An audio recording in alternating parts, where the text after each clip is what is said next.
Bom dia a todos e sejam muito bem-vindos. O meu nome é Juliana e eu trabalho no marketing da editora Blucher. Para nós é uma honra estar com vocês para o lançamento do livro Corpo, Psiquismo e Linguagem, de Miriam Bubli. No evento, a autora irá dialogar com Eliana Rache, Regina Hort Aragão e Elô Lacerda. Todas as informações sobre onde comprar o livro e um desconto especial estão no chat aqui do Zoom. O evento será com a tradução simultânea em português e francês, feita por Calife, perdão, e vocês poderão comentar ao vivo e mandar suas perguntas aqui no chat do Zoom, que serão respondidas ao final do evento. Para ativar a tradução simultânea, vocês devem clicar no globinho localizado na barra inferior do Zoom, que está como Interpretation ou Interpretação, e selecionar o canal de idioma de sua preferência. Agora eu passo a palavra para Eliana Rache, que dará início ao evento, e desejo a todos um ótimo dia. Bom dia, bom dia a todos. Nós estamos aqui muito felizes de estar dando a palavra a Miriam Bubli, autora desse livro sensacional, que finalmente vai ter acesso ao nosso idioma, foi traduzido em português. E eu gostaria de falar um pouquinho sobre a Miriam, porque a Miriam é uma pessoa realmente muito especial. A Miriam, ela é de Aix-en-Provence, sul da França, e ela fez a sua formação titular na, na Sociedade Psicanalítica de Paris. Eu estou podendo ouvir? Posso continuar? É. E ela também é psicossomaticien, como se fala.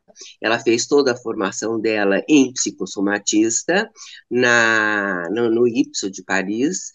E ela é membro formador no lugar onde mora, que, como eu falei, é Aix-en-Provence, sul da França, e faz parte desse IPSO-MED, como chamam, IPSO-Méditerranée. Foi vice-presidente também de lá, há um tempo atrás. E esse seu livro, Corps, Psyché et Langage, é de 2009. Agora, como todos esses livros que são muito fortes cientificamente, e eu diria até potentes em seu saber científico, na sua divulgação e na sua novidade, eles nunca caem em desuso, eles nunca entram na moda e saem da moda, graças a Deus. Então, assim é esse livro fabuloso que a Elo conseguiu dar nascimento, e hoje eu acho que é o grande dia, com as 10 madrinhas aqui, com Regina Aragão também para conversar conosco sobre essa relação mãe-bebê, muito forte no livro, e eu acho que a Miriam vai poder falar sobre as 3 etapas do livro, o conteúdo do livro, e Elo Tavares de Lacerda, que eu diria assim, é a mãe desse livro, e Pedro também, que foi o nosso, como é que eu vou dizer assim, nosso fabuloso, nosso sensacional tradutor, coisa assim difícil da gente achar, porque Pedro também faz parte da, da psicossomática. Então, o livro está assim, requintado, afinado e up to date. Eu vou passar a palavra à Miriam, e eu gostaria muito que ela pudesse explicar esse, essa intuição e essa fineza que ela tem no seu lidar com a escrita e com a... Obrigada. Podemos passar para a Miriam? Merci beaucoup, Eliana, de ce commentaire Muito élogieux. obrigada, Eliana, pelos seus comentários elogiosos. É um grande prazer para mim estar aqui com vocês para falar a respeito do lançamento do meu livro Corpo, Psiquismo e Linguagem no bebê e na criança autista. Então, em primeiro lugar, eu gostaria de agradecer a Heloísa, não sei se vou pronunciar direito, Tavares de Lacerda, que embarcou nesta aventura após um fim de semana passado em Aix-en-Provence, durante meu seminário sobre a psicossomática de bebês doentes, onde ela apresentou um trabalho clínico maravilhoso que nos encantou. Nossas trocas foram mutuamente apaixonantes e, ao se despedir, como para prolongar a discussão, eu lhe ofereci a ela este livro e eis o resultado. Muito obrigada, Elo. Agradeço também a todos os que se juntaram a ela na produção desta obra e gostaria de dizer que eu apreciei muito a capa, esse desenho de Paul Klee, que se intitula O Começo de um Sorriso e é realmente apropriado. Em primeiro lugar, curiosamente, pesquisadores linguistas revelaram que o surgimento do sorriso por volta de 2 meses de idade está associado a um período de balbucio, de brincadeiras com sons, com os órgãos fonatórios, com o sopro e as vibrações.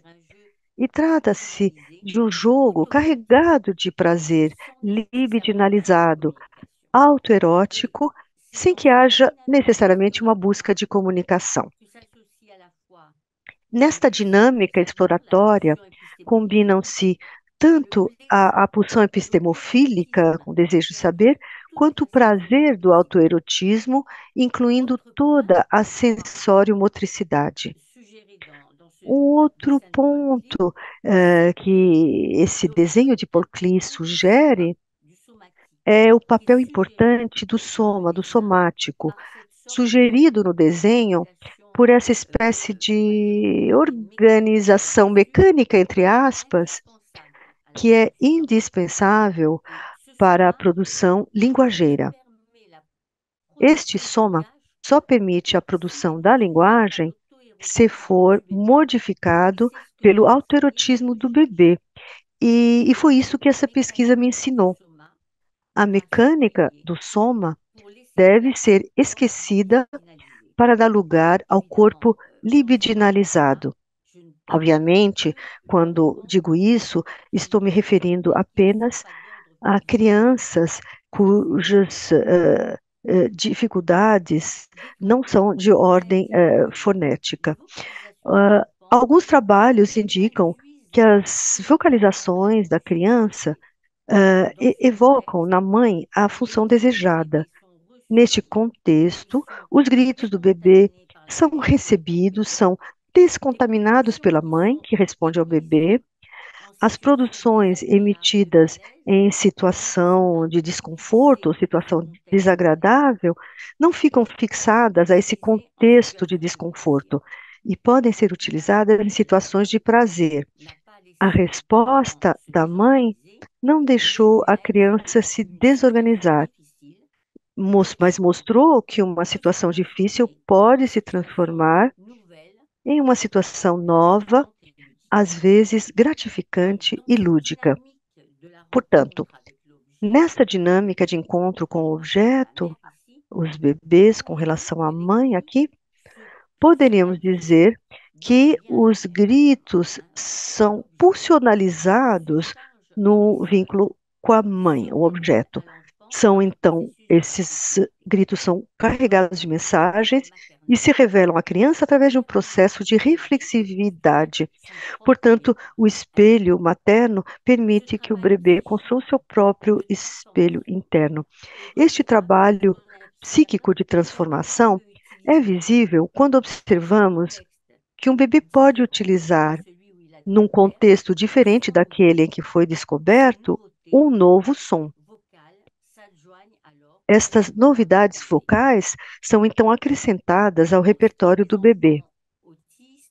Com relação às crianças autistas e psicóticas com dificuldades de linguagem, durante muito tempo foram negligenciadas as produções sonoras.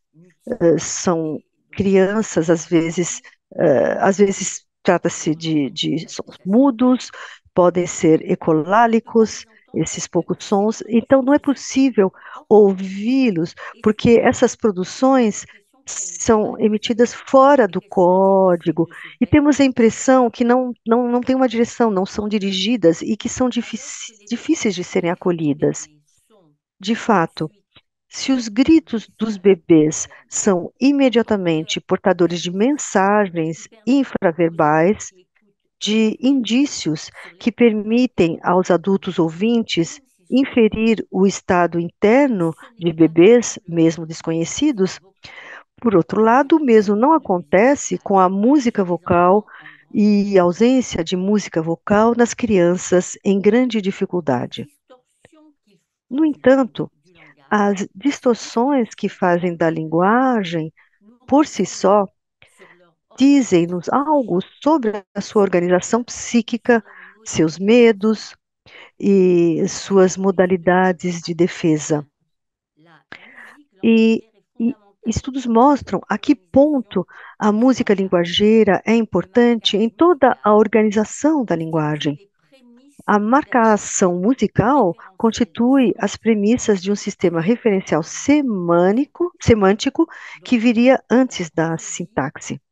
Portanto, a prosódia desempenharia um papel sintáxico, precedendo a sintaxe e, através da prosódia, a criança entra na fase sintáxica da linguagem. Mas para que esta música linguageira se concretize, se instale, é importante que a mãe reconheça no choro do bebê uma mensagem, para que se torne de fato uma mensagem.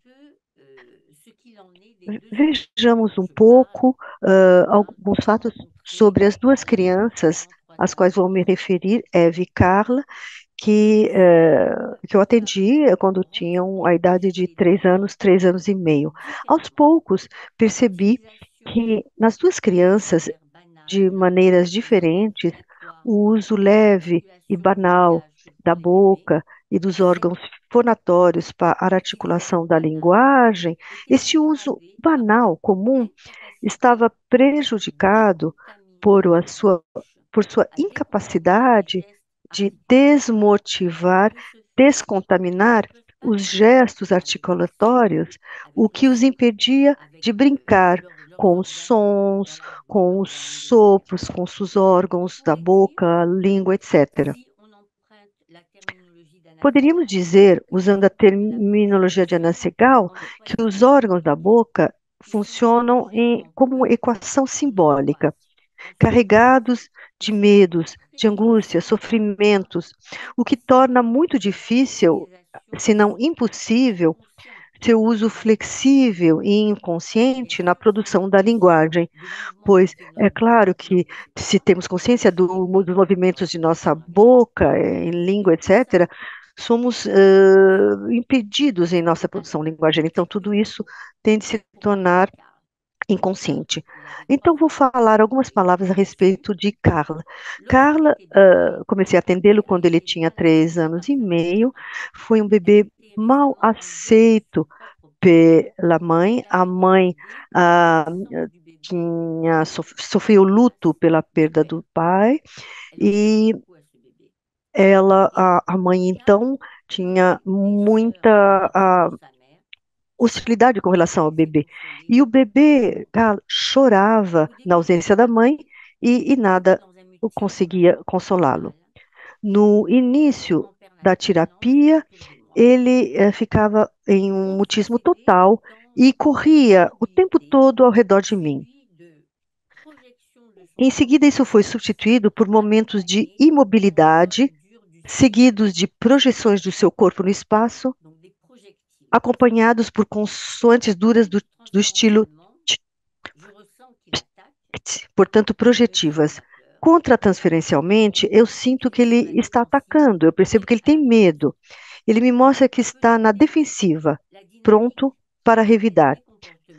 Podemos notar a dinâmica paralela dos comportamentos e dos gestos vocais, e se tivermos tempo, eu poderei falar a respeito do trabalho de Ivan Fonagy, que fala a respeito disso.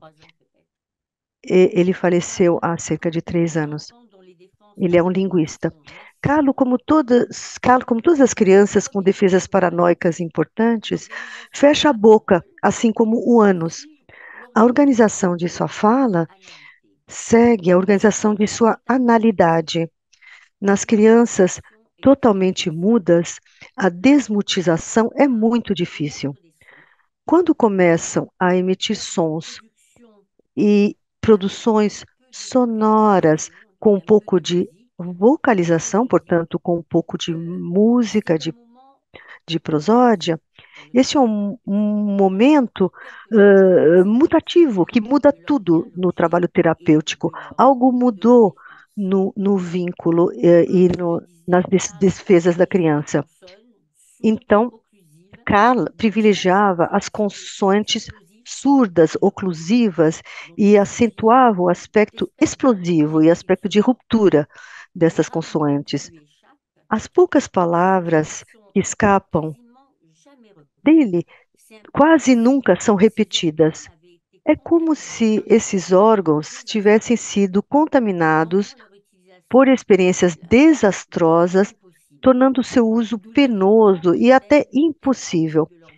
Daí, o evitar usar tal parte da boca para brincar ou falar.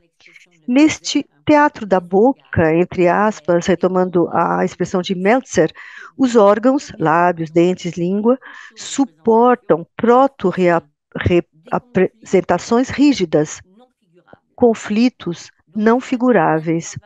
Portanto, há todo um trabalho de descontaminação que deve ser feito, que é necessário para que o uso dos órgãos fonatórios ocorra sem distorção, sem inibição, sem rigidez.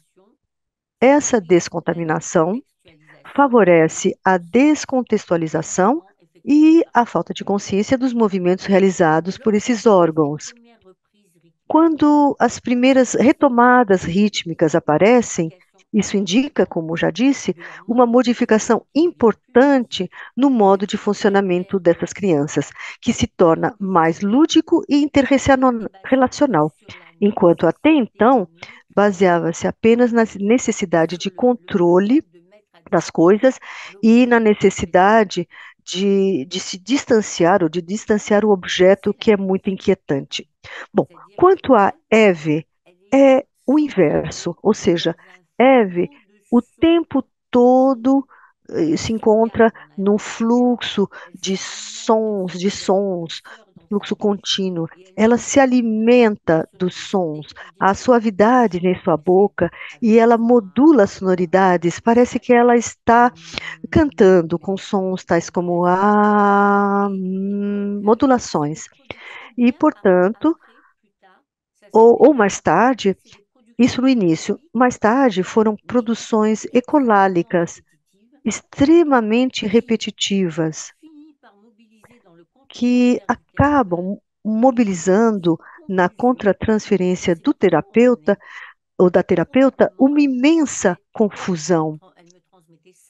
Provavelmente ela estava me transmitindo a sua própria confusão. É como se ela se rodeasse de sons suaves e contínuos, de canções, como se ela se consolava quando não tinha recebido esse consolo por parte da mãe deprimida. Esta mãe, quando voltou a seu país após ter ajudado a filha durante alguns meses, deixa a criança deprimida, isso a avó, não? Deixa a mãe, portanto, deprimida, e o pai tinha pouco interesse no bebê. Podemos dizer que Eve recebeu um período de bom acolhimento, mas em seguida recebeu uma mãe morta, ou seja, uma mãe que, de repente, após ter investido, como se a mãe tivesse perdido repentinamente a sua energia e sua vitalidade. No trabalho com crianças ecolálicas, percebi que o eco não apenas reflete o som emitido, mas o retorna carregado com uma série de informações sobre o espaço interno de onde ele surge. O eco nunca é idêntico. A ecolalia em crianças com grandes dificuldades psíquicas sinaliza que houve um início de interiorização, que houve um movimento em direção ao objeto, uma possível abertura para a linguagem. E isso, mesmo que essas produções linguageiras estranhas contrastem com as dos bebês, pois o bebê, desde o início, tem rapidamente a musicalidade da linguagem, a música linguageira. Hoje sabemos que, desde o nascimento, os bebês apresentam os linguistas, tais como Konodzinski, diz que os bebês balbuciam em suas línguas. O balbucio de uma criança japonesa não é o mesmo do balbucio de uma criança brasileira ou francesa.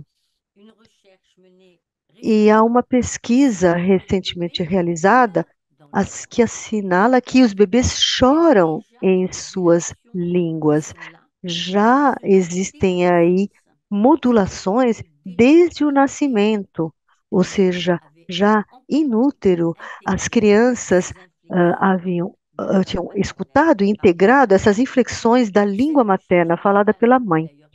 Essa pesquisa médica, aliás, foi muito interessante, porque graças à análise dos choros dos bebês, foi possível detectar as crianças que tinham problemas de surdez, pois os choros não estavam conforme a musicalidade da língua que poderiam estar ouvindo.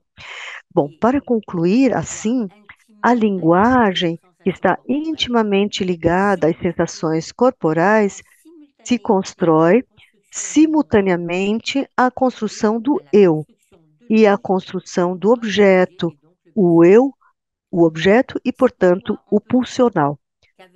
Por isso, podemos dizer que, com a evitação de certas sensações bucais ou a sua repetição forçada, essas crianças nos falam sobre suas dificuldades em organizar o eu, suas angústias enormes, e isso nos indica o que as impede de avançar em direção ao objeto. Portanto, isso é muito interessante. Muito obrigada.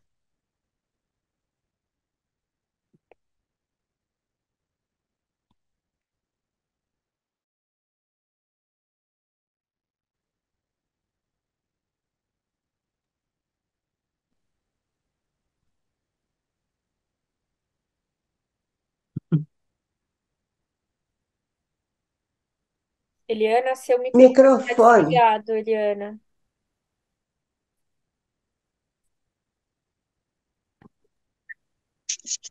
Oui, Juliana, on voit pas le micro. Ah, oi. Sim. Então, é, eu gostaria de continuar a apresentação aqui dos nossos componentes da mesa, não é? Que é a Regina Hort Aragão, que, por favor, Regina, como eu estou com problemas técnicos aqui de falta de internet, eu estou com o seu mini currículo dentro do meu celular. Eu estou com muito medo de mexer no celular e perder aqui a, a, o que eu estou vendo aí dos vídeos. Então, eu gostaria, Regina, que você, por favor, se apresentasse, como você me deu ontem, aquele CV que você me mandou. Bom, tá bom, Eliane. Bom dia a todos e a todas. É uma alegria enorme estar aqui. Eu queria agradecer, em especial a Elô por esse convite, por essa, né, maravilhosa ousadia de fazer, de conseguir a publicação, né, do livro da Miriam Bubli entre nós. Eu acho que é um presente, né, para nós, para os leitores. Então, Eliane, Eu vou ler o que eu mandei para você, assim, meio sem Por graça, né? favor. Não Não tem, tem outro jeito. eu sei. Tá bom. Por Desculpa, favor. gente, eu estou tentando sarar de uma gripe. Então, o que eu mandei para a Eliana foi assim, resumo do meu currículo vitae, como uma apresentação breve. Eu sou psicanalista do Círculo Psicanalítico do Rio de Janeiro, especialista em psicopatologia pela Universidade Paris-Descartes, há muitos anos atrás, e doutora em psicologia clínica pela PUC do Rio de Janeiro. No meio do caminho, mestrado na PUC de São Paulo. Eu fui fundadora e presidente, a fundadora junto com a Elô Lacerda, aliás, e presidente da ABB, a Associação Brasileira de Estudos sobre o Bebê. Atualmente, eu sou, já desde alguns anos, eu sou professora do curso de especialização em clínica da infância na PUC do Rio de Janeiro. Eu escrevi alguns artigos, né, e livros, e organizei também. E eu lembro que o último livro que co-organizei com duas colegas, Isabel Marim e a Teresa Carvalho, foi publicado ano passado pela Blucher, e que se chama Quem é o Bebê Hoje? E que eu acho que tem tudo a ver com o nosso tema permanente de interesse de pesquisa e de clínica, né? É, é assim, tá? Então, ótimo, Regina, muito obrigada. E é bom que você tenha falado tudo isso, porque a gente começa a ver também como os bebês vão se espalhando, também a língua portuguesa vai chegando com mais uma tradução fantástica, e é um tema assim, indispensável para a nossa clínica de crianças, relação mãe-bebê, crianças pequenininhas, crianças autistas, e eu, que agora não trabalho nem tanto com crianças, já trabalhei bastante, mas trabalho com adultos, principalmente, mas a criança no adulto é imprescindível. Então, nada como a gente poder ter esse fortíssimo conhecimento desses primeiros tempos do Uhum. nascimento, de contato, de comunicação, de entrada no mundo, daquele ser que está ali fazendo análise. Então, para a Uhum. psicanálise, essa parte inicial é totalmente indispensável. Muito obrigado, Regina.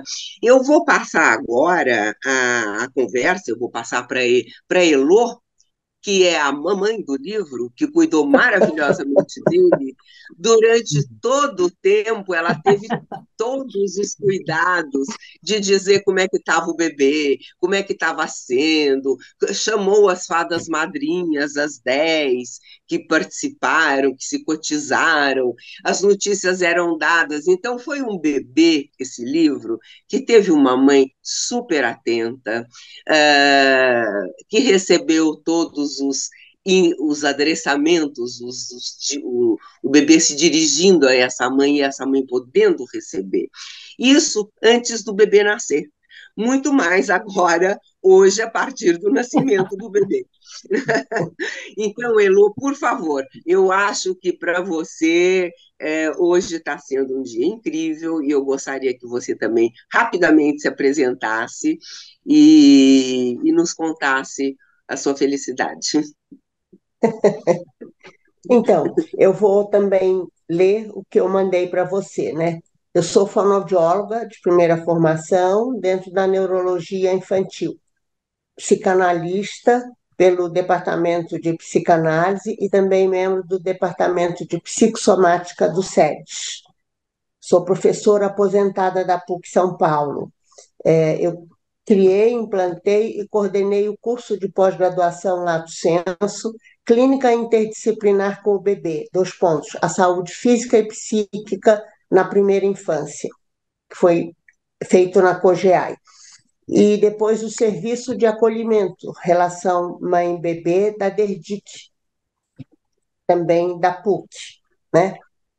Sou membro, que a Regina já falou, fundador da ABB, né? Associação Brasileira de Estudos sobre o Bebê, e que para mim foi uma formação à parte, né?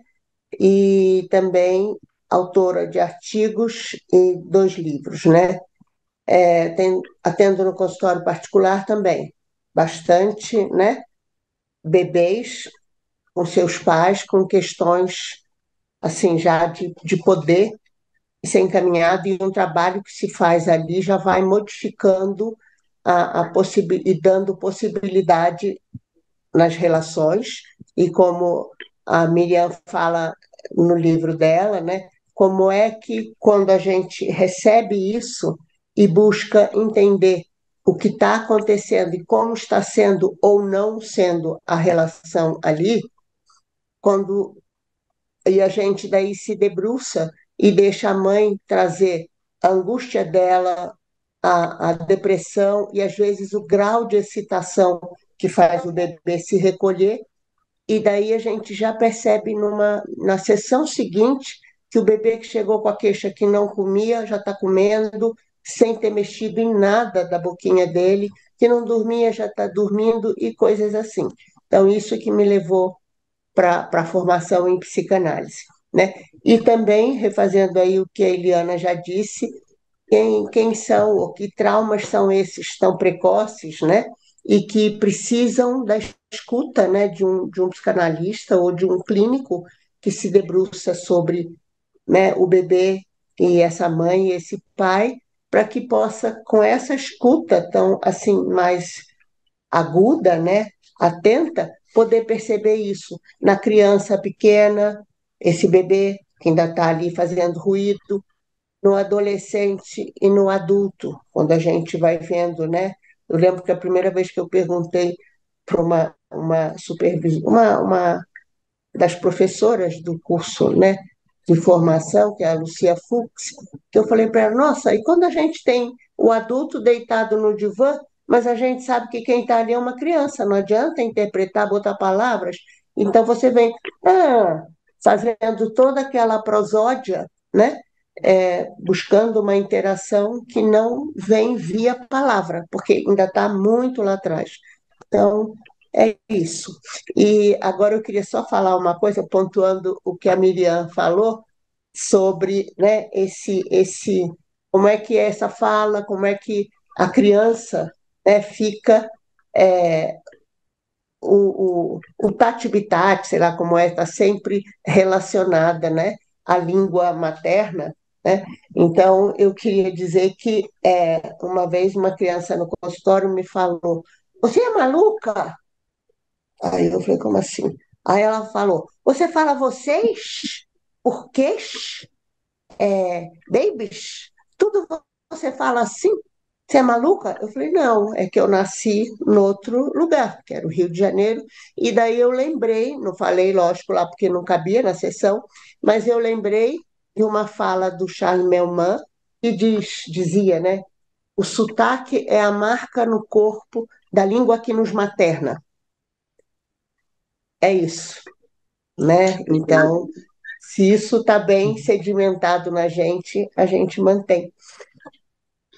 Muito obrigado, Elô. Eu acho que é todo um diálogo que você faz aí com a Miriam, que nós estamos entrando, já entramos.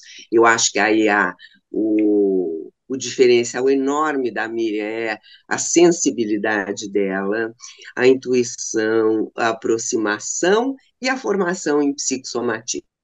Isso é o grande diferencial que me parece, né? Falando eu, tanto psicomatista.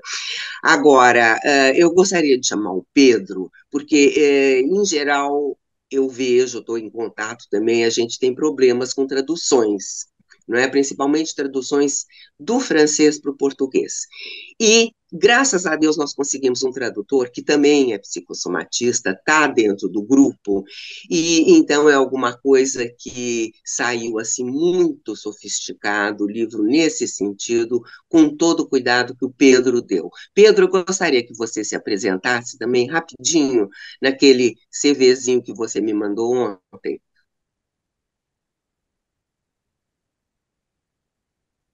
Pedro? Eu não sei se ele vai conseguir falar aí. É Ah, porque é? nós ficamos num outro espaço, Eliana. Nós Eu Ah, é? estamos posso no ler, mesmo. eu posso ler o que ele nos mandou. Ah, por favor, alguém então leia, porque eu achei que ele pudesse estar aí. Não, quer dizer, ele está, Não. mas a gente não o vê. Ah, Fala tá pelo bom. Então, psicossomático. quem está Então, falando? O Elo. Pedro, Pedro Marques Sobral, psicólogo formado pela PUC São Paulo, mestre em psicologia clínica pelo Instituto de Psicologia, acho que é da USP. Possui Master 2 Recherche em Psicanálise e Estudos Interdisciplinares pela Universidade Paris Diderot, Paris 7. Ótimo. Bom, então, então eu acho que está muito completa aí a apresentação do Pedro, que pena que ele não pode aparecer, e eu queria me apresentar também rapidamente, porque além de eu ser aqui a mediadora, apresentadora, eu sou psicanalista didata da Sociedade Brasileira de Psicanálise de São Paulo. Eu fiz minha formação na Argentina, em crianças e adolescentes, e foi o que me levou à Argentina, foram as crianças, e sou atualmente quase formador da Paris, da minha formação toda que eu fiz em psicossomática, na Ipsoparis, que não é exatamente a Ipsomed, mas estamos todas juntas no mesmo círculo e no mesmo interesse, no mesmo grupo maior, né, da Miriam, eu estou falando. E, e aí é interessante porque eu pensei assim uma coisa bastante semelhante, eu não sei se todos pensariam a mesma coisa, mas a Miriam foi bem pelo caminho da capa do livro, e o que eu gostaria assim, só de reunir entre a capa do livro, que é o invólucro de todo o saber, do passar o saber, da transmissão, além disso, o que diz esse desenho do Paul Klee é justamente o começo do sorriso. E eu me lembrei imediatamente do organizador psíquico do Spitz, que é o comunicador que diz respeito ao sorriso como comunicação, que o Spitz trata disso, né? René Spitz. E justamente me parece que o que Miriam foi muito impactada também foi pela falta de comunicação dessas crianças com o mundo. Essas crianças não se comunicavam, estavam jogadas. Então, parece que a gente vai fazendo um fio da comunicação do livro do Paul Klee, do sorriso, do trabalho da Miriam e do trabalho de Elô, que também foi chamada desde o começo da profissão dela para a falta de comunicação, não é a comunicação de novo, entre a mãe e o bebê, entre o bebê e a mãe. Então, e agora, nós, com essa tradução do livro da Miriam, nós também estamos podendo obter uma comunicação e um presente, como diz a Regina, uma joia, aqui em nossa estante, em nós. Eu quero agradecer muito e eu não sei se agora eu mesma abro para as perguntas, eu acho que sim, para as perguntas que o público quer fazer. Eu queria fazer um pequeno comentário, Eliana, para Pois não, a Regina. Miriam, sobre me parecem questões muito centrais que ela coloca no livro, e que podem, né, abrir para as perguntas que virão também, tá? Claro, Tudo vamos lá. bem? Eu vou Tudo falar bem, em vamos. português, né? Vou falar em português, não vou falar em francês. Acho que o que me encanta muito no trabalho dela, que conheço desde um pouco antes, porque eu tive a sorte de ler uma primeira apresentação dela, que foi publicada em 1997, num colóquio em torno do Green, sobre pulsion, representação e langage. E Uhum. foi assim que eu descobri a Miriam Publi há muitos anos atrás. Eu já disse, vou repetir que esse livro é um presente, mas eu acho que tem tanta riqueza clínica e teórica neste livro, que É, ele é um livro de referência, como é. você mesma disse. A gente vai consultá-lo, né, e utilizar com os alunos, conosco, com a nossa clínica, com o supervisionando. Mas acho que tem um postulado de trabalho que ela apresenta com as crianças autistas que me parece fundamental, é que tudo o que vinha da criança, para ela, tinha uma potencialidade representativa. Da mesma maneira que tudo o que vem do bebê, do corpo do bebê, de qualquer expressão sonora do bebê, tem para a mãe uma potencialidade representativa. Isso, acha essa ligação que ela faz, né, e que eu acho que indica também, como ela colocou na apresentação do livro, o desafio que foi se encontrar, né, com essas crianças que, entre aspas, não se comunicavam, e como lidar, né, com esse susto, com esse espanto, com esse desafio, e aceitar criar alguma coisa desse encontro que no início é improvável. Acho que essa pontuação que a Miriam faz, no nosso campo clínico com crianças muito graves, com mães bebê, mas eu estou falando agora da clínica com crianças autistas e psicóticas, ela não deixa de apontar a grande dificuldade desse trabalho. Isso eu acho muito precioso. A gente não pode fingir que é um trabalho fácil. É um trabalho extremamente difícil. Então, acho que ela apresenta isso com uma sinceridade e, além da sinceridade, algo que vem para além disso. O que fazer desta dificuldade? Como atravessar Uhum. essa barreira que parece intransponível? Acho que toda a Assim, construção da clínica, da teoria dela, que ela vai apresentando, não sei se ela vai concordar, mas me parece que partiu daí. Como atravessar esta barreira do encontro com o outro que parece intransponível, né? Acho que isso, para mim, assim, foi alguma coisa muito encantadora. E dois pontos ainda, só, Elo, é que a Miriam fala da importância na relação da mãe com o bebê e na relação do terapeuta com a criança muito grave, da importância do devaneio, né? Da capacidade de sonhar, da capacidade de devanear e, portanto, também de interpretar, né? E tem alguma coisa que me parece assim muito central, que é um conceito que ela propõe, que é o conceito de interpulsionalidade, né, a partir não só de toda a sua elaboração clínica, como de toda a elaboração teórica, né? Ela dedica uma parte muito importante do livro a fazer um longo relato e uma articulação das diferentes teorias. E, assim, é muito precioso. Por isso que eu digo que o livro é um livro de referência, né?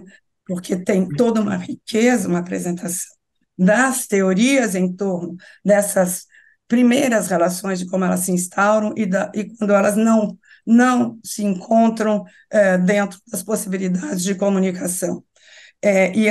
Não sei se ela poderá falar ainda, mas eu gostaria de escutá-la, porque eu acho que é muito precioso se ela puder falar sobre esse conceito de interpulsionalidade que ela propõe no livro, né?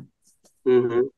Só para continuar, Regina, só para continuar tudo que você falou, e eu acho que, quem sabe, a Miriam daí pudesse já nos responder, e daí o público poderia trazer outras questões. ah, eu acho que, mesmo quando ela vai oferecendo todas essas teorias dos começos, dos primórdios, tem aí essa pessoa da Miriam, que é ela, não é? Que é ela. E que, como é que ela chega a tudo isso? Entende? Quer dizer, então me parece que tem aí um dom, como se fosse um dom, eu estou falando do dom, mas uma capacidade dela, pessoal, não é? De é, poder esperar, poder esperar e poder confiar que ela vai da forma que ela vai poder representar aquilo. Então, me parece que essa capacidade dela é assim algo luminoso, não é? Porque juntando a tudo que você falou, eu estou colocando a pessoa dela, não é? Porque é muito duro você estar com essas crianças e ter que esperar, que nada acontece. Você chega de um lado, você chega de outro e nada acontece. Não é? Você tem que continuar confiando. É isso só. Obrigada. Quem mais? Miriam, vamos Posso falar? escutar. Miriam? Hello, peut-être, non? Et puis, Talvez a Elo e em seguida eu falaria. Antes de chegar a Miriam, Tá bom. O que eu queria falar bom, a Miriam já fez uma explanação maravilhosa, né? E densa, consistente, né? E às vezes até inquietante quando a gente vai lendo o livro, porque uma coisa que me chama muita atenção no trabalho, vamos dizer, no que a Miriam colocou no livro, no trabalho e do que como ela se expressa, é o quanto que ela pode suportar a contratransferência, né? Então, isso é uma coisa que, assim, muito impressionante, porque, e a outra coisa eu chamaria a possibilidade também de se colocar, assim, de transformar algo muito difícil em algo mais possibilitador da gente ter aquele encontro, né? E muito baseada ela, muito calcada na sensorialidade, né? Então, isso vai de ritmos, entonações, né? Curva melódica, troca de olhares, movimentação. Então, é muito importante isso, porque às vezes essa criança que não consegue fazer uso da linguagem vamos dizer, verbal, ela está dizendo algo. Isso a Miriam deixa muito claro no livro. Então, precisa que alguém consiga escutar aquilo que é falado, mas não é verbalizado, né? E é isso que a gente, no geral, encontra no adulto que traz o seu bebê. Então, que escuta é essa que a gente vai chegar lá e poder começar a abrir. Então, é assim, bastante interessante a forma como a Miriam vai trazendo. Lógico que isso a gente se sente sendo capaz, né, ou porque é psicanalista, ou porque é uma pessoa, né, porque isso vale para todo mundo que atende bebê, né, os clínicos, então, físio, fono, TO, neurologista, né, e como vai se percebendo o que está dito ali sem palavras, né? Então, eu acho que isso é uma coisa muito importante, né? E a outra coisa que eu ia dizer também é sobre a questão da boca, né? Porque, assim, o primeiro texto que eu li da Miriam, eu ganhei do Vitor Guerra, né? Um psicanalista uruguaio, muito querido, que infelizmente não está mais com a gente. E ele me passou esse texto porque ele achou que tinha alguma afinidade ali, né, da gente. E daí é uma coisa assim toda muito impressionante como ela vai chegando nisso e assim essa situação da boca e daí eu como fonoaudióloga de primeira formação dentro ainda da neurologia infantil, né, fui percebendo também que tinham situações que precisava, a gente pode dizer, pulsionalizar, libidinizar essa boca, né? A ponto de, às vezes, a gente receber alguém, alguma criancinha, e a criança está parada, não mexe nada aqui. E é assim, num giro só.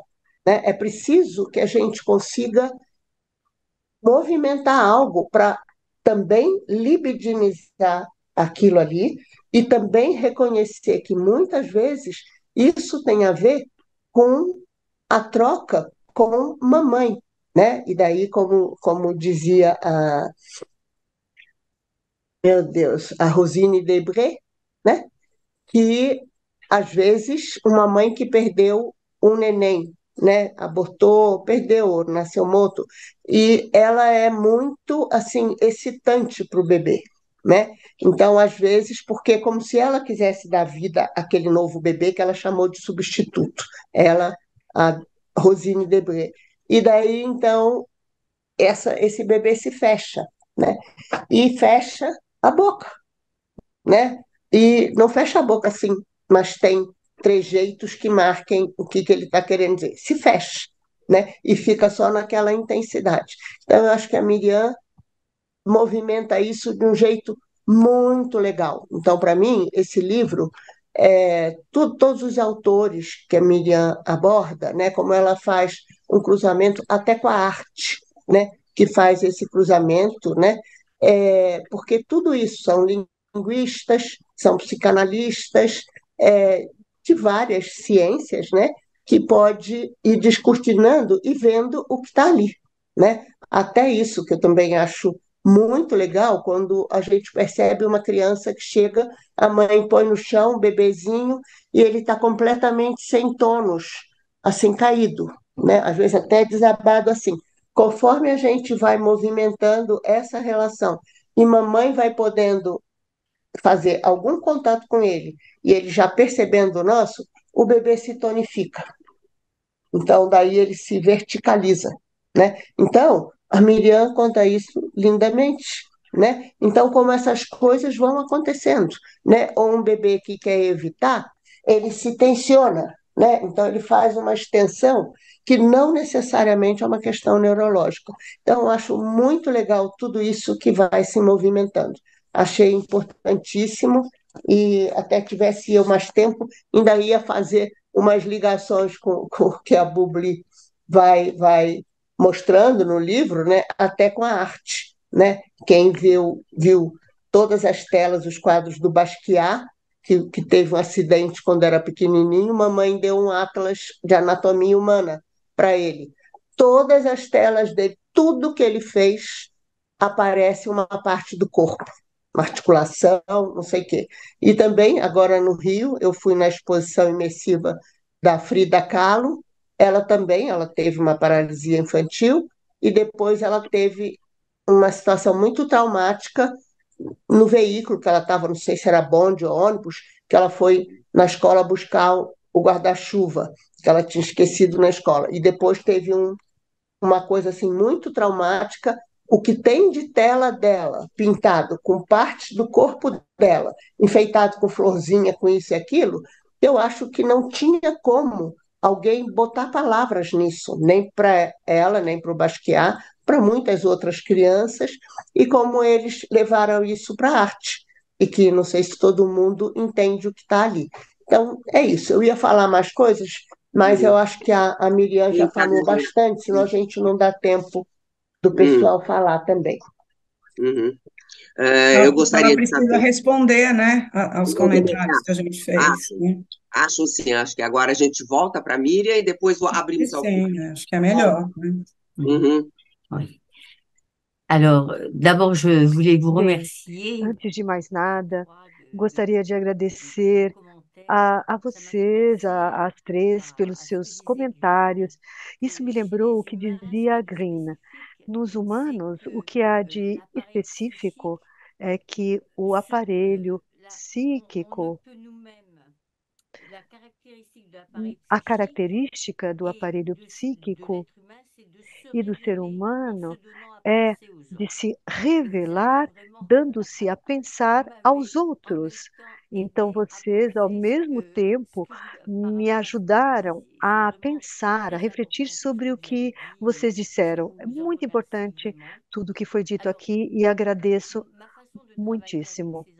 Bom, a minha forma de trabalhar com essas crianças, eu estava no início da minha clínica em psicologia e como psicóloga e psicanalista também, e eu me senti um pouco sufocada, um pouco tomada, e eu, eu percebia, bom, que havia crianças que talvez confiassem em mim, pais que vinham, que traziam aos bebês, as crianças, tendo confiança em mim, ou confiando a mim. Então, era preciso entrar em qual seria a passarela, a ponte.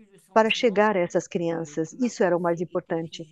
Em primeiro lugar, eu sentia que o meu pensamento estava fixo, imobilizado. Muitas vezes ouvíamos que essas crianças não se comunicavam, então nós acreditamos, mas rapidamente eu percebi que essas crianças vibravam ou me faziam vibrar. Havia algo que essas crianças, não é que elas tentassem me comunicar, mas elas me comunicavam certas coisas. Então, eu comecei a observar e a pesquisar. E algo me ajudou muito. Foi o livro de Ivan Fonagy, um linguista, o pai de Peter Fonagy. Ele é um linguista extraordinário e um psicanalista da Sociedade Psicanalista de Paris. E, por acaso, eu encontrei esse livro, li esse livro e percebi o arbitrário do signo a que se referem os linguistas tem os seus limites. Ou seja, quando um som é produzido, seja qual for a língua, determinado som, agudo ou grave, mobiliza ecos dentro de nós ou em nós, ecos e ligações carregadas de emoção e de proto-representações. O som I, por exemplo, quando é agudo, principalmente na voz da criança, nós percebemos ele como um som pequeno, U já é diferente. E eu percebi ao escutar essas crianças que elas não emitiam os mesmos sons.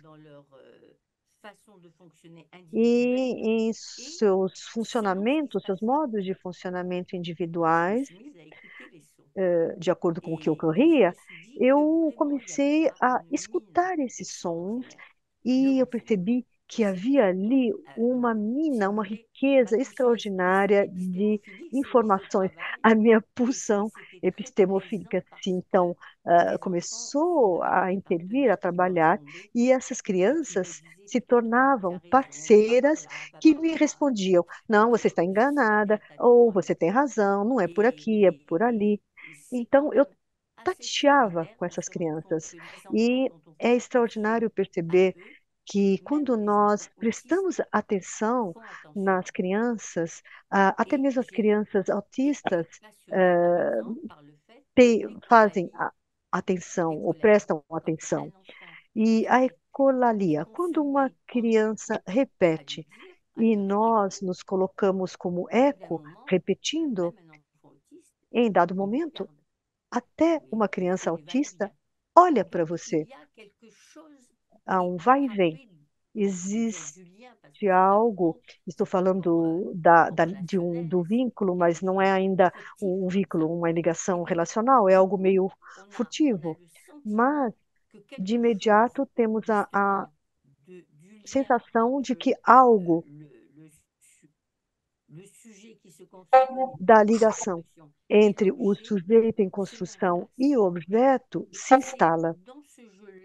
E é nesse jogo que a pulsão e a interpulsionalidade se constroem mutuamente. Ou seja, de certa forma, não acredito muito nessas coisas estruturais. Bom, é claro que ajuda, simplifica para a psiquiatria, mas eu, pessoalmente, bom, eu não entro em guerra, porque eu vi que as guerras ao redor do autismo provocavam muitos prejuízos, muitos danos, estragava o pensamento dos terapeutas e não permitia uma flexibilidade. Então, eu acho que temos de buscar o saber, o conhecimento, onde ele se encontra e onde ele fala conosco, porque se ele não fala conosco, não podemos fazer absolutamente nada, seríamos papagaios apenas. E então eu percebi que, na realidade, são as mães que se colocam como eco do bebê. O bebê emite alguns barulhinhos, se mexe, e a mamãe, ah, sim, é isso. Não, sim. Bom, enfim, uma linguagem que se repete, e isso agrada a criança. E a criança, então, se coloca em movimento. Algo do vínculo se estabelece, e num dado momento, a criança responde, e então há uma alternância entre o que se espera e a resposta. Então, é uma linguagem onde temos um parceiro. Com as crianças ecolálicas também é algo assim, é como se o eco não pudesse ter sido ouvido. E, no entanto, isso veio de alguém que já foi investido. Toma-se uma palavra que é repetida. Vocês leram é, com relação ao caso da Eva, quando ela retoma a palavra da mãe que diz assim, suavemente, suavemente, para acalmá-la, a Eve faz doucement em francês, ou suavemente, e continua, e tem uma queda na palavra. Mas o que que ela está querendo dizer? O que ela está dizendo quando cai? Então, ela está falando desse momento inicial onde a carga que a mãe ah, carregava com a avó, quando a mãe perdeu a avó, algo caiu.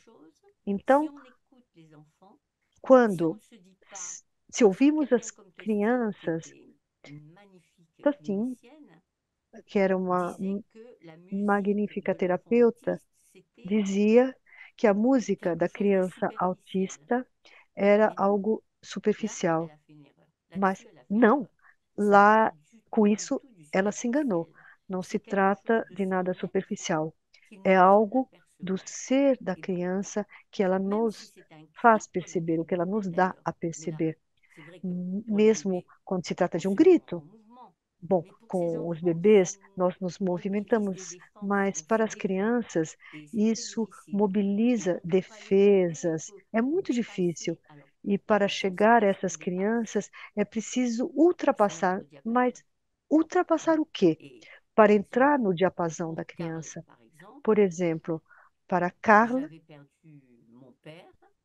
eu, na época, havia perdido meu pai, eu estava deprimida e eu ouvia os gritos dele de uma forma totalmente diferente, uma outra maneira. E eu percebia uma grande tristeza nesse grito. E eu consegui trabalhar com essa criança desta forma.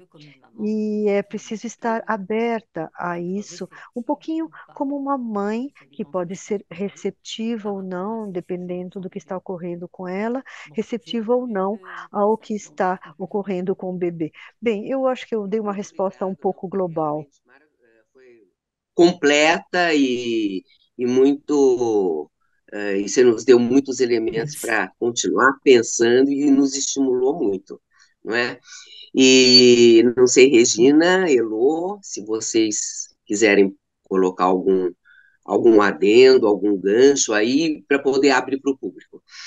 Tá, eu só queria falar, porque na hora passou, acho que desapercebido para gente, que a pessoa que fez a revisão da, da tradução, da maravilhosa tradução do Pedro, foi a Viviane Veras, que é tem toda a formação de psicanálise, mas nunca exerceu, e é linguista, né? Então, ela é linguista e é catedrática lá da Unicamp.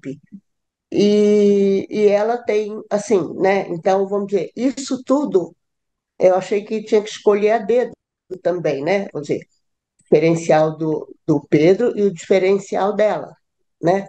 Porque daí estavam muito mais em conformidade com o que a Miriam nos trouxe no livro, né? E para mim eu estou muito contente que agora isso pelo menos ganhou, chegou ao Brasil. Os brasileiros vão poder, que não falam francês, que nem eu, vão poder aproveitar muito esse livro. Eu acho que já é hora de abrir, né, para todos. Sem dúvida. E eu acho que aí você está falando exatamente, Elô, dos cuidados todos que eu me referi, assim como mãe dessa criança que está nascendo, não é? Que foi tido. Então, eu acho que esse encontro que você fez também na tradução é quase que é poder dar forma a tudo que a Miriam está trazendo, podendo representar, podendo comunicar, não é? Quer dizer, esse É, trabalho todo que a Miriam faz com as crianças, mas também nós temos, eu acho que foi feito no livro também, eu estou personificando um pouco, é. porque me parece que foi isso mesmo que foi feito, não? Isso, até a possibilidade, né? Porque eu fiz um grupo de 10 profissionais, estou me incluindo aí, a Eliana também, em que a gente pôde bancar, né? Então, tinha fisioterapeuta, tinha fonoaudióloga, tinha terapeuta ocupacional e psicanalistas. E qual a importância dessa interdisciplinaridade, né?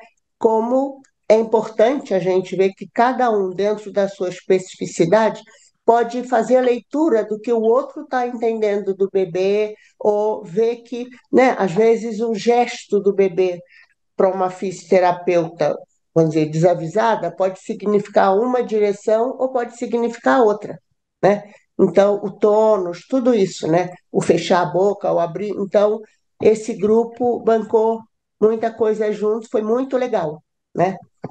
Tá bom? Uhum. Tá bom, muito obrigada. Então, Peut-être vamos juste un abrir petit então para mot, o público. merci. Je Muito voulais obrigada.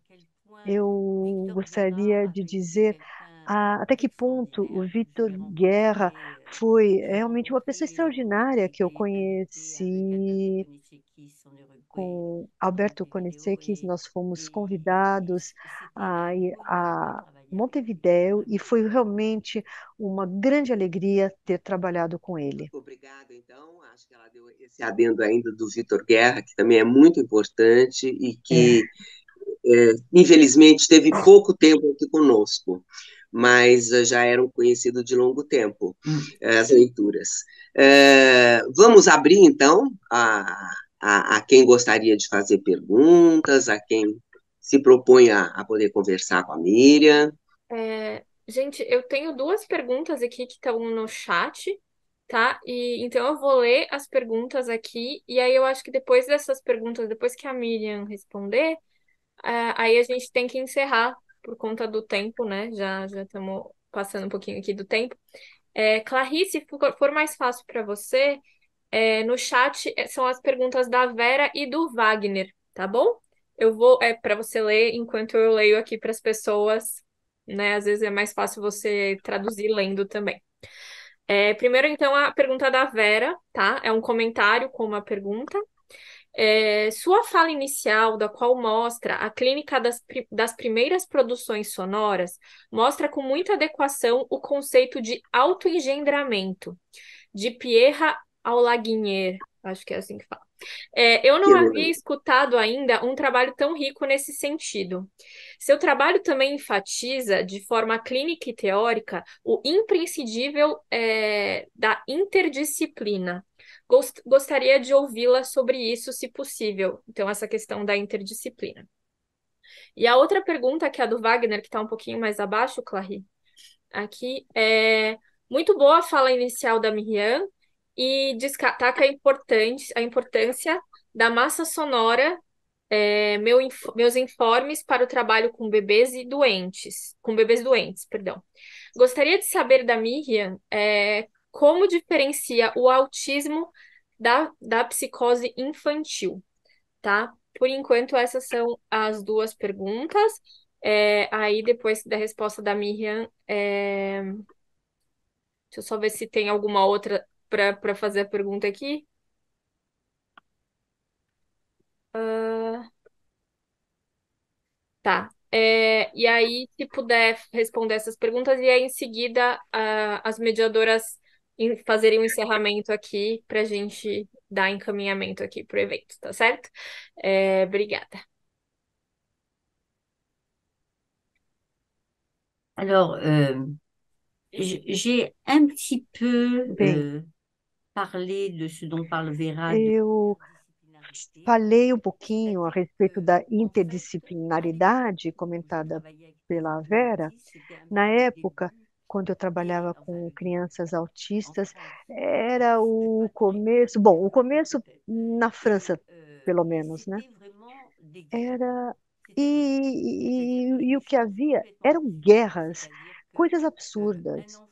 Por exemplo, uma criança, o que se achava é que a criança era preciso, então, fazer pedagogia, e aí havia toda a questão da aprendizagem, ou então terapia. Era uma aberração, não fazia sentido. Ou então, era preciso preparar as crianças autistas para poderem iniciar uma terapia, entrar em terapia. Isso também era um absurdo. E isso provocava guerras absurdas, sem nenhum sentido. E aí eu pensei, bom, vou refletir, e esse é o meu jeito, como refletir nessas coisas de forma simultânea. Uma criança não se desenvolve a partir de um ponto de vista, em seguida a partir de outro e outro. Não, a criança se desenvolve dentro de uma dinâmica global.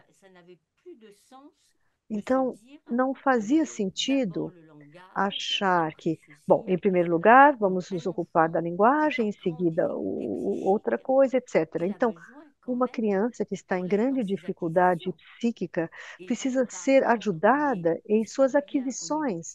E não podemos esperar que a criança esteja bem do ponto de vista psíquica para poder ajudá-la em suas aquisições. E por que o trabalho de aprendizagem não estaria também em dinâmica, num trabalho dinâmico com o trabalho terapêutico e vice-versa? Então, a meu ver, era preciso pensar ao mesmo tempo do estado do que sabemos em termos linguísticos, em termos de aquisição da normalidade, em termos da genética, e não é porque o autismo teria algumas influências genéticas, algumas causas genéticas, que a terapia não funcionaria, que a terapêutica não funcionaria. Isso seria uma aberração. Então, essa dinâmica, a ideia é de criar uma dinâmica, e essa ideia era fundamental para mim. Eu sempre trabalhei com, com pedagogos, com outros profissionais, e as minhas leituras sempre estavam abertas a todos esses níveis. E antes de fazer psicologia, eu era professora de literatura. Então, e procurei a psicologia porque eu não entendia por que meus alunos não conseguiam aprender, como entender o que não está funcionando para que eles não consigam aprender. Isso sempre achei que se tratavam de conflitos, de guerras sem fundamento, que esgotavam as crianças e os pais e realmente não traziam nada de valioso para nós, terapeutas. A ideia era que se o autismo tem fundamentos, e isso é muito provável, provavelmente, como a psicose, sabemos, há fundamentos genéticos, mas a genética não é o destino. A genética não é destino como sabemos hoje. No fundo, o entorno, o ambiente, o que nós levamos, o que nós trazemos para a criança, vai desenvolver as potencialidades de expressão dos genes ou não. Sabemos, conhecemos isso agora. Não há razão para se isolar, para se fechar. Enquanto psicanalistas, nós não podemos, claro, misturar tudo isso, Nós estamos dentro da dinâmica psicanalítica, mas com os bebês, o soma e o corpo estão intimamente ligados. O somático, ou seja, tudo que é orgânico, e o corpo, o que é do psiquismo e do eu, estão extremamente envolvidos e implicados no bebê. Então, isso está intimamente ligado. Então, como ajudá-los a organizar um eu na ligação com o objeto e, portanto, algo que se pulsionaliza? É esse trabalho de pulsionalização, o trabalho importante. Isso pode ser feito também com um professor que investe uma criança, quando isso acontece, há um investimento que faz com que o eu e o objeto se constituam simultaneamente. Então, no psiquismo humano, há algo que está forçosamente ligado à simultaneidade e à processualidade. E esse é um pouquinho o meu procedimento. Bem, eu acho que eu respondi as duas perguntas. Com relação à pergunta do Wagner, você falou em massa sonora, é isso? Ou era matéria sonora? Você estava se referindo à matéria sonora? Talvez massa, mas é matéria, não? A matéria sonora é a forma como Jacobson fala do o sopro é algo que é trabalhado, que tem uma concretude, que pode ser modulado, pode ser triturado, o som, não o sopro, o som. E as crianças fazem isso com a massinha de modelar, elas fazem essa modelagem. E isso não é da mesma ordem nas crianças autistas ou nas crianças psicóticas ou em psicoses carregadas de aspectos paranoides. Portanto, as crianças que estão no medo, na angústia, no mal-estar, essas crianças, e eu estava me referindo a Carla, por exemplo, que são crianças que não conseguem fazer essas modulações em suas bocas. Há algo muito invasivo, carregado de ódio, de medo. Então, algo ligado ao objeto com uma carga paranoide muito grande. Ao passo que as crianças autistas estão mais protegidas, têm defesas mais importantes, estão mais separadas do objeto, e as crianças em psicose simbiótica também se aproximam, são próximas das crianças autistas, porém essas têm uma potencialidade de investimento no objeto. Sentimos isso, essas crianças aderem, colam, elas não estão ainda no eu, não eu, mas estão ali, coladas. Eu fiz uma pesquisa a respeito da identificação adesiva, como fala em colado, colado, e uma processualidade da ordem. Oh, não estou encontrando a palavra. Bom, processos que fariam com que algo da adesividade se transformasse num espaço menos angustiante na sequência. Com relação à ecolalia, a ecolalização se encontram numa processualidade, estão sendo transformadas. O objeto está ali, um pouco distante, mas não tanto. Ao passo que as crianças com psicoses mais paranoides, para elas, o objeto é perseguidor, está muito distante, é inatingível, a criança foge desse objeto.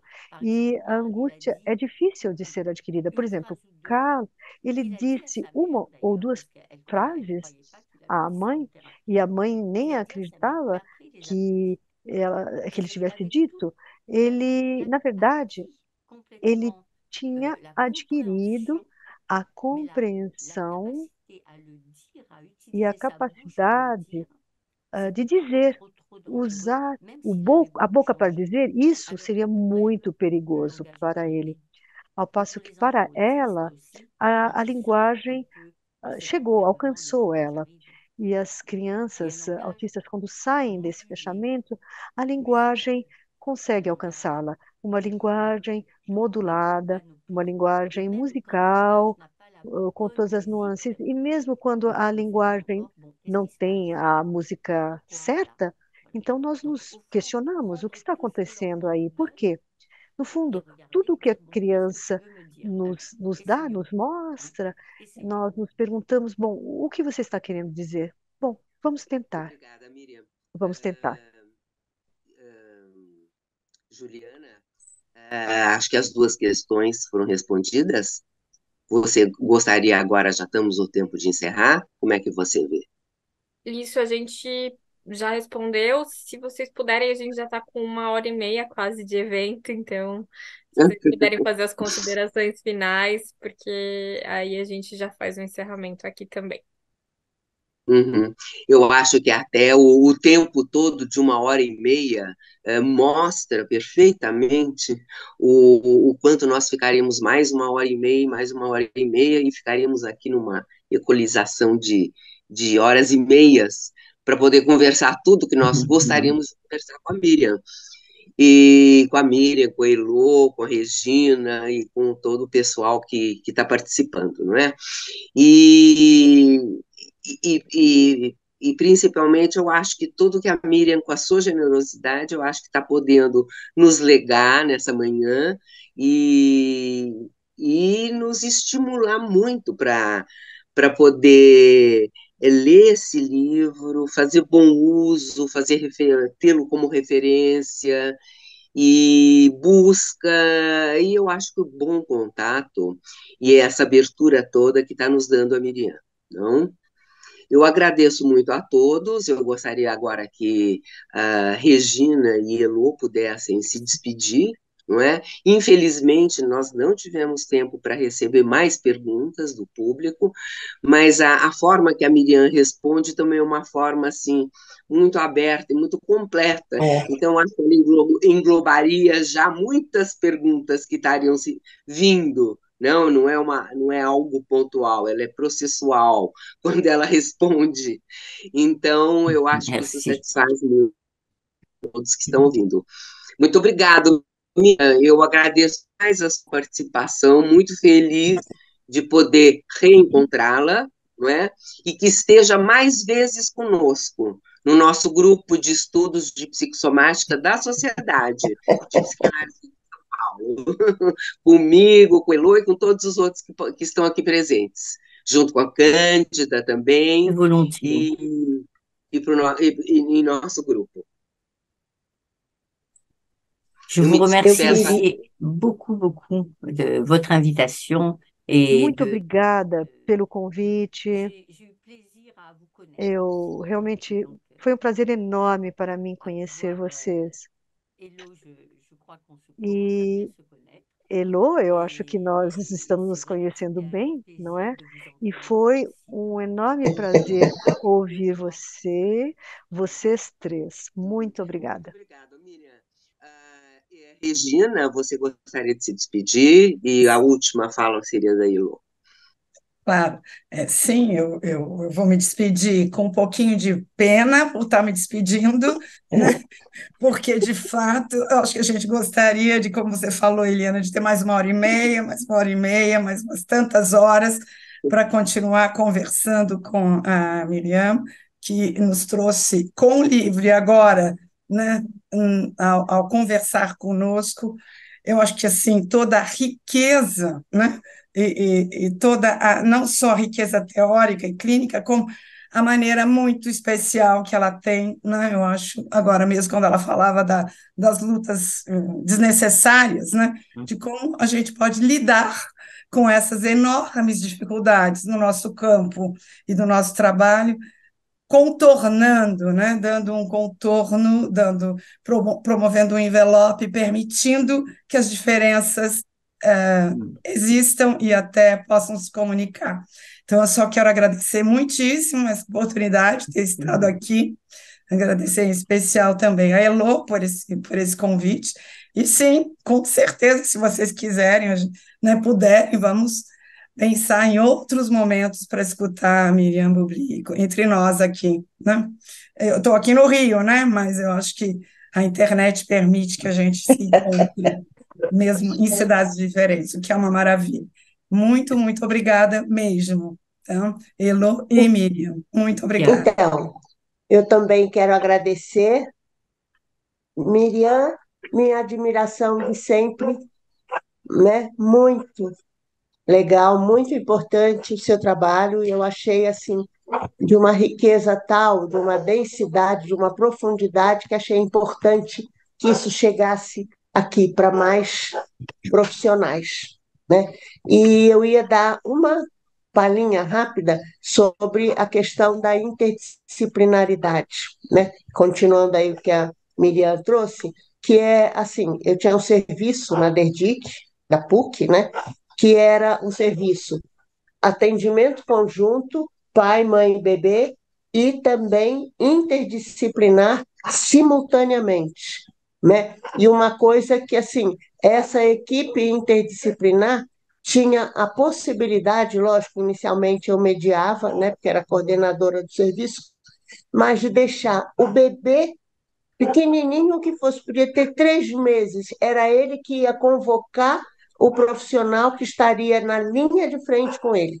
Então, se ele se voltasse para uma físio, né, e precisava também, essa físio ficaria conectada com uma psicanalista e com os outros da equipe, mas o bebê falaria através dela, porque a psicanalista às vezes entraria com alguma questão para essa interdisciplinaridade ali presente poder gerar ações transdisciplinares. Isso fez uma diferença enorme no trabalho, na rapidez ou no menos longo o trabalho. Miriam, merci, merci, merci, Miriam. Moi, je remercie Elô, sans quoi? Sans... Eu agradeço a Elô, sem dúvida, sem você, Elô, nada disso teria acontecido. Muito obrigada, Elô, muito obrigada a todos. E até breve. Nos veremos em breve, não é?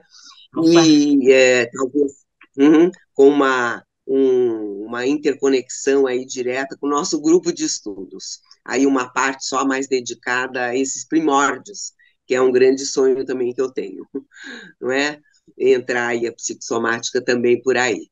Tá bom? Muito obrigado, então, a todos. Eu encerro aqui, agradeço muito pelo convite, e infelizmente eu tive esse problema técnico, não tive internet, mas pude estar aí com vocês. Deu Muito tudo obrigada. certo. Você conseguiu um outro jeito, Eliane. Deu tudo certo.